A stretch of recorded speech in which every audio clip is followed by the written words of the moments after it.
Reason అడిగితే తిని చెప్పదు. అల్లుడిని అడిగితే ఇంటికి రానంటాడు. అల్లుడిని అడిగితే ఇంటికి రానంటాడు. చిన్న చిన్నవి బయట చెప్పుకోలేక పర్సనల్గా డిసప్పాయింట్ అయిపోతున్నా బాగా.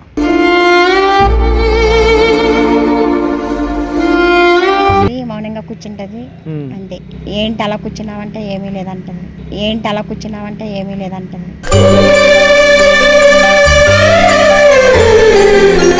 సంసారానికి పనికిరాడు, కాపురానికి పనికిరాడు.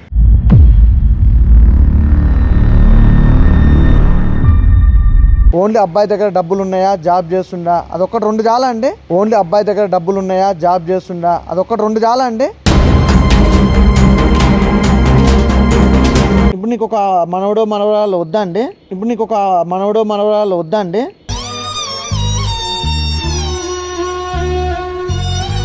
మీరు వెళ్ళండి, మీరు మామ అవుతారు కదా, మీతో సంసారం చేస్తుంటే మీరు వెళ్ళండి మరి. ఏదైనా సరే నాకు డబ్బు కంటే ఎక్కువేం కాదు.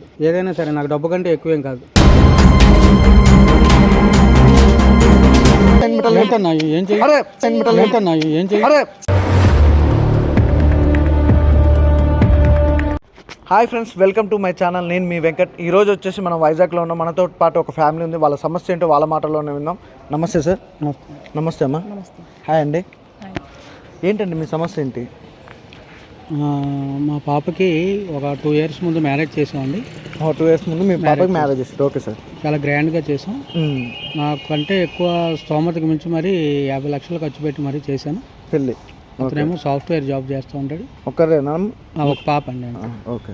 అయితే 1.5 year నుంచి వాళ్ళిద్దరికి ఎందుకో గొడవలు అవుతున్నాయి అస్తమానికి. మీ అల్లుడికి మీ పాపకి? ఓకే. రీజన్ అడిగితే తిని చెప్పదు. అల్లుడిని అడిగితే ఇంటికి రానంటాడు.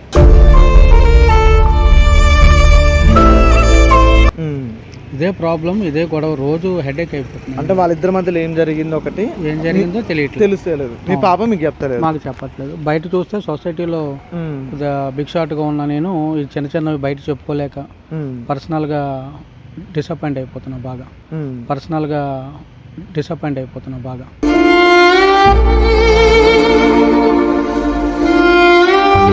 ఇది ఏమైనా సొల్యూషన్ ఏమన్నా చెప్తారేమో అనేసి సంప్రదించాను.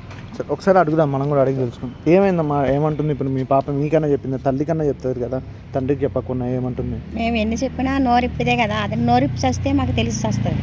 అది నోరిప్పలేంది మేమేం చెప్పము. అంటే మీరు ఏమన్నా గొడవ గిట్లా పెట్టుకుంటారు? ఏం గొడవలు ఏం పెట్టుకోము. తనమే వస్తుంది, మౌనంగా కూర్చుంటది అంతే. ఏంటి అలా కూర్చున్నావంటే ఏమీ లేదంటది.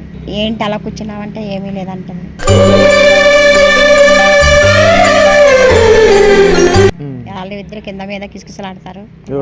భార్యలతో ఆడిపోయాడు, వెళ్ళటలేదు. ఏమంటుండు మీ అల్లుడితో మీరు మాట్లాడలేదు అసలు? ఎందుకు మాట్లాడడానికి వాడు రానంటున్నాడు.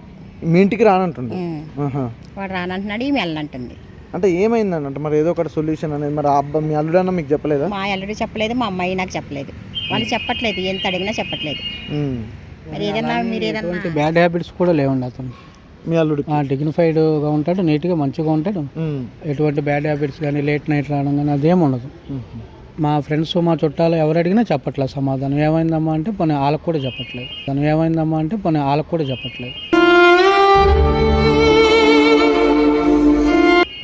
అట్లా. ఏం పేరండి మీ పేరు? నా పేరు పార్వతి అండి. ఒకసారి ఇట్రండి. పార్వతి ఇట్రండి. అసలు ఏంటమ్మా, అసలు ఏమైంది? అసలు మీ ఇద్దరి మధ్యలో ఎందుకు ఆ గ్యాప్ రావడానికి కానీ దూరంగా ఉండడానికి కారణం ఏంటి? టర్మ్స్ సెట్ ఒక ఏడిపోయామంతా. అంటే అతనికి గలీజ్ అలవాటు ఇట్లా ఏమన్నా అంటే అలా ఏం లేదు. డ్రింక్ చేస్తాడా? లేదు. ఏమన్నా అమ్మాయిల అలవాటు ఇట్లా ఉందా? అమ్మాయిల అలవాటు అస్సలు లేదండి. మరి ఇంకేంటంటే అంత మంచిగా ఉందంటారు, మళ్ళీ ఏమన్నా అడిగితేనే ఏం లేదని చెప్తారు. అసలు ఏదో ఒక ప్రాబ్లం లేదైతే ఎవరైతే విడిపోరు. ఆ ప్రాబ్లం ఏంటో చెప్తేనే కదా. ఇప్పుడు ఇన్ని రోజులైనా ఆపుతారు ఇట్లా. ఇప్పుడు మీ మమ్మీకి చెప్పకుండా, మీ డాడీ చెప్పకుండా, మీరు చెప్పండి. అసలు ఏమని చెప్పమంటారండి? అతను సంసారానికి పనికిరాడు, కాపురానికి పనికిరాడు.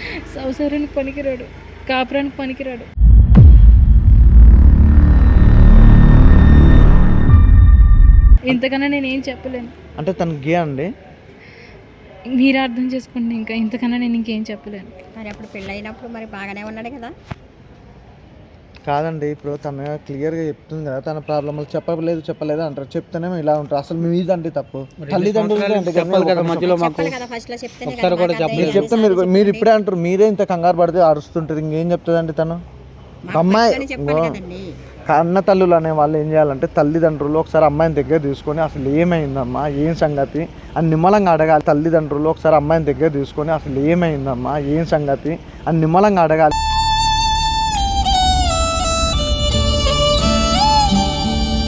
ఎంతసేపటికి పోవు సంసారం చేయి ఘనంగా మీరు వెళ్ళాక రాగానే ఒక మాట అన్నారండి. ఏమన్నారు? ఎవరు చేయమన్నాడండి? ఎవరు చేయమన్నాడు? హ్యాపీగా ఉంటుందనే కదా. ఏం హ్యాపీగా ఉంటుందండి? డబ్బు ఇప్పుడు అబ్బాయి మంచోడా చెడ్డోడా అనేది ఒకటి అది ఆలోచించారు. ఓన్లీ అబ్బాయి దగ్గర డబ్బులు ఉన్నాయా, జాబ్ చేస్తుండా, అదొక్కటి రెండు చాలా అండి. ఓన్లీ అబ్బాయి దగ్గర డబ్బులు ఉన్నాయా, జాబ్ చేస్తుండా, అదొక్కటి రెండు చాలా అండి. రెండు చాలా మీ అమ్మాయి హ్యాపీగా ఉండడానికి రెండు చాలా. చిన్న ప్రశ్న ఇచ్చా, మీరు సాఫ్ట్ గానే ఉన్నారు కదా, మీకు ప్రాబ్లం ఉందని మాకు తెలియదు కదా, బాగానే ఉన్నాడని చేస్తాం కదా. కరెక్ట్ మాట్లాడేది కదా, అది ముందు అది ఆరా తీసుకోవాలి. ఇప్పుడు నన్ను అయితే ఏదైతే క్వశ్చన్ వేసినా ఈ క్వశ్చన్ నీ బిడ్డ పెళ్లిగా ముందుకు చేస్తే నీ బిడ్డ జీవితం బాగుపడు. మరి అలాగనే అనుకుంటే మరి బాగానే ఉన్నాడు కదా అని ఈ అబ్బాయి చేశాడు. అట్లా చేయరండి. మీరు ఏం చూస్తున్నారు నాకు తెలిసి ఈ రోజులలో మీరే కదా, అందరు పేరెంట్స్ కూడా ఒకే తీరుగా ఉండరు. ఎలా ఉన్నారంటే అబ్బాయి సంపాదిస్తుండా, అబ్బాయికి ఆస్తుందా, మంచి పొలాలు ల్యాండ్ అది ఉంటే సరిపోతుందండి. ఇప్పుడు మీరు మీ అమ్మాయే ఇప్పుడు నిదర్శనం.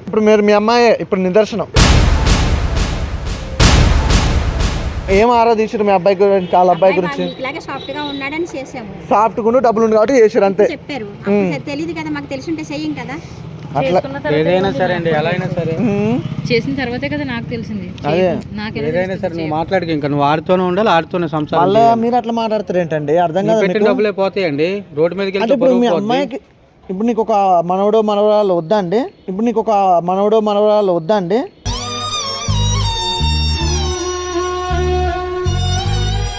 అని నాకు ఏమొద్దండి, నాకు ఎలా అయినా ఎట్లా మాట్లాడతాం మీ డాడీ? చెప్పలేదండి, అందుకే వీళ్ళు ఎలా మాట్లాడతారని చెప్పలేదు నేను. మీరు ఏం చేస్తారో తెలియదు నాకు, తను ఆడుతూనే ఉండాలి. అంటే ఇప్పుడు మీరు పెట్టిన 50 లక్షలు ఆయన దగ్గర ఉన్నాయి కాబట్టి ఇప్పుడు ఆయన దగ్గరే ఉండాలి. బయటకు వెళ్ళాను, నా పొరుగు పోగొట్టుకెళ్ళాను. సొసైటీలో నా పొరుగు అంతా పోద్ది. సార్ మీరు ఎక్కడున్నారు సార్?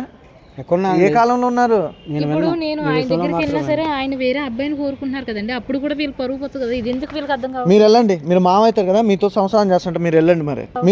మీరు మామ అవుతారు కదా, మీతో సంసారం చేస్తుంటే మీరు వెళ్ళండి మరి.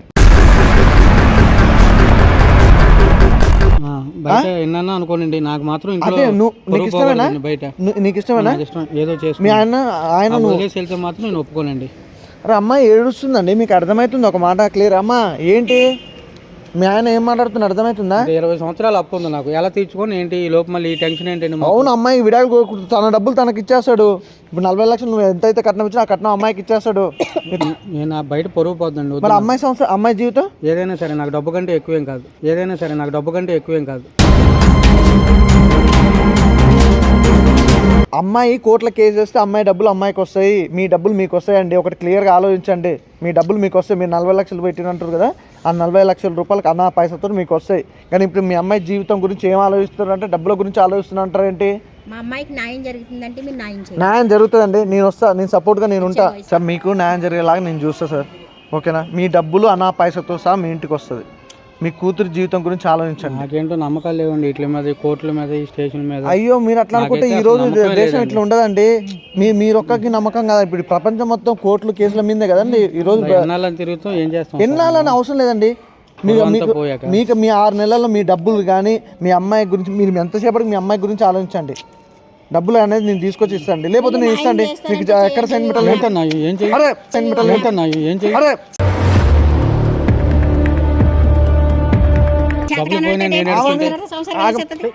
ఆగండి అమ్మా, మీకు సార్ ఆగండి అమ్మా. ఆమె చెప్పేది కూడా న్యాయమే కండి.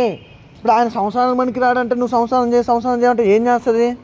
మరి నువ్వు చేయండి, మీ ఆయన ఆ పిల్లలతో నువ్వు చేసి పిల్లలు కానీ మరి. సరే చెప్తున్నారు కదా మరి సార్, నీకు చెప్తున్నా కదా, మీకు ఎక్కడ సైన్ పెట్టాలంటే అక్కడ సైన్ పెడతా.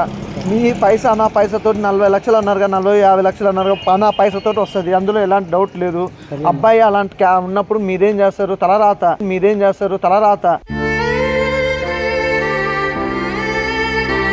మీరు అలా ముందే టెస్టులు చేయించుకోవాలా? టెస్ట్లు అని కదా సార్, ఇప్పుడు కనుక్కోవాలి. ఒప్పుకుంటారండి ఇలాగా? అది గే అని ఎవరు చెప్తారు? వాళ్ళ ఇంటికి వెళ్ళి ఎవరు చెప్పరు సార్, ఎవరు చెప్పరు గే అని ఎవరు చెప్పరు.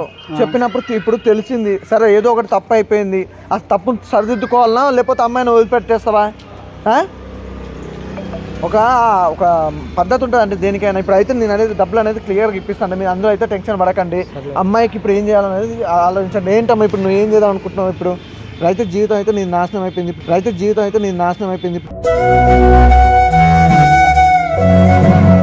ఏదో మళ్ళీ సర్దిదిద్దుకోవాలన్నా కొద్దిగా టైం అయితే పడుతుంది. ఇప్పుడు నీ డబ్బులు నీకు రావాలన్నా, వాళ్ళకి ఇంట్లో వెళ్ళాలన్నా కూడా ఆ డబ్బులు అనేది రావాలి. ఇప్పుడు కోర్టులో కేసు వేసినా లేకపోతే పెద్ద మనుషులలో కూర్చోబెట్టినా కూడా వాళ్ళు ఏందో ఒక పలానా డేట్ పెడతారు, పలానా టైంకి ఇప్పిస్తారు. ఇప్పుడు మీరు ఏం చేద్దాం అనుకుంటారు ప్రజెంట్? నా డబ్బులు ఏదైనా వచ్చేస్తే నేనే చిన్న బిజినెస్ చేసుకుని అమ్మ నాన్న చూసుకుంటానండి. అదే అండి, ఇప్పుడు మీ అమ్మాయి అనేది ఏంటంటే ఆ డబ్బులు ఏదైతే డబ్బులు వస్తే ఆ డబ్బుల తర్వాత అమ్మాయి ఏదన్నా బిజినెస్ పెట్టుకొని చూసుకుంటాను. అభ్యంతరం లేదండి, బిజినెస్ నేనే పెట్టిస్తా కావాలంటే మళ్ళీ మంచిగా. అదే ఈసారన్నా జాగ్రత్త చూసి, డబ్బులు ఉన్నాయిగా, ఆస్తున్నాను కానీ జాబ్ చూసుకోండి. అమ్మ ఈ రోజులల్లో బాగా చూసుకుంటారులే. ఈ రోజులు అట్లా లేరండి సార్, మీకు అర్థమైతలేదు. ఈ రోజుల్లో అట్లా లేరండి. ఇప్పుడు చాలామంది కూడా, మీరని కాదు, చాలామంది కూడా ఒకటే ఎట్టి అబ్బాయికి జాబ్ ఉందా, వెనక ఆస్తుందా, ఈ రెండే చూస్తున్నారు. ఇంతకుముందుకి ఏంటంటే గుణాలు, లేకపోతే అబ్బాయి ఎలాంటి వాడు, ఏం చేసేవాడు, ఎట్లా సంపాదిస్తున్నా, ఏం సంగతి ఉండే. కానీ ఇప్పుడు అట్లా ఏం లేదు. డబ్బు ఉందా, అబ్బాయి జాబ్ చేస్తుండా.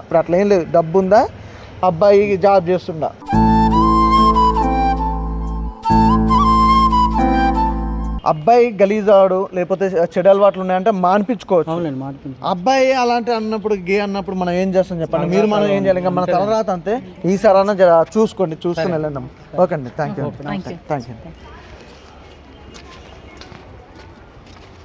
మొత్తానికైతే చూసారు కదా, సమస్య అనేది ఏదో విధంగా ప్రతి ఒక్కరి లైఫ్లో సమస్య అనేది ఖచ్చితంగా ఉంటుంది. కానీ ఈ సమస్య ఏంటంటే చాలామంది ఈ రోజుల్లో జరిగే సిచ్యువేషన్ ఏంటంటే, మెయిన్గా చాలామంది తల్లిదండ్రులు కోరుకునేది ఏంటంటే, అమ్మాయి వాళ్ళ తల్లిదండ్రులు కోరుకునేది ఒకే ఒక విషయం అండి. అది మెయిన్గా ఏంటంటే అబ్బాయికి ఆస్తుందా, జాబ్ చేస్తుందని మాత్రమే చూస్తారు. కానీ అబ్బాయి ఎలాంటి వాడు ఏంటి అని మాత్రం ఎక్కడ కూడా ఎవరు కూడా కనుక్కుంటలేరు. అసలు నిజంగా అబ్బాయి గురించి కనుక్కోవాలంటే ఏంటి అయితే మేము ఎంక్వైరీ చేయాలా లేకపోతే ఏదో అట్లా కాదండి. అబ్బాయి గురించి కనుక్కోవాల్సిన విషయాలు కొన్ని మాత్రమే ఉంటాయి. ఆ విషయాలు అనేది ఏంటంటే, అబ్బాయి గురించి చాలామంది అంటే మీకు వచ్చి చాలామంది చెప్తారు అబ్బాయి గొప్పోడు, చాలా ఆస్తుంది, జాబ్ ఉంది అంటే వాళ్ళకి మీరు నమ్మిచ్చేస్తారు.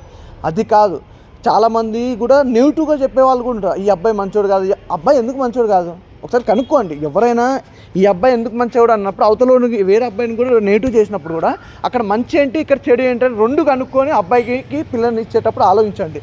అంతేకాని అబ్బాయి మంచోడు చాలామంది కూడా ఈ మధ్యకాలంలో పెళ్లి సంబంధాలకు మీరు వెళ్తుండొచ్చు, కానీ క్లియర్గా ఒకటే మాట, ఒక సంబంధానికి వెళ్తారు, అక్కడ అబ్బాయి గురించి ఎంక్వైరీ చేస్తారు. అబ్బాయి ఎలాంటోడు మంచోడు కాదని చెప్పేస్తారు. అక్కడ చెప్పడం ఈజీ, అక్కడ అమ్మాయి వాళ్ళు కనుక్కోలేరు, అలాగే అమ్మాయికి సంబంధించి అబ్బాయి వాళ్ళు కూడా కనుక్కోలేరు. ఏదో అబ్బాయి మంచోడు కాదంటే ఏ విధంగా మంచోడు కాదు, ఏం చేస్తుండ్రు అనేది ఎవరైనా తెలుసుకుంటారా? ఎవరూ తెలుసుకుంటలేరు. ఖచ్చితంగా చెప్తున్నా, అమ్మాయికైనా అబ్బాయికైనా మ్యారేజ్ చేసేటప్పుడు క్లియర్గా తెలుసుకోవాల్సిన విషయం ఇదండి.